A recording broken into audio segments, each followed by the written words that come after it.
Mother road Gabtoli technical Bangla কলেজের এই প্রথম মুখ ঢাকা ঢুকতেই পর্বতের যে ব্রিজ আছে, ব্রিজ পার হয়ে পর্বতের সামনে থেকে শুরু হয় এই যানজট। এই যানজট শুরু হয়ে একেবারে মাদার রোড টেকনিক্যাল পর্যন্ত বাংলা কলেজ পর্যন্ত এই যান।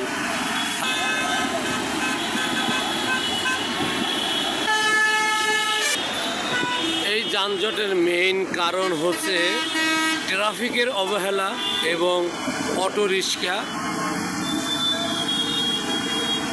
এবং লোকাল বাসের যে বিশৃঙ্খলাভাবে গাড়ি রাখা চালানো, এই তিনটি কারণে এই যানজট বেশি এই তিনটি পয়েন্টে লেগে থাকে।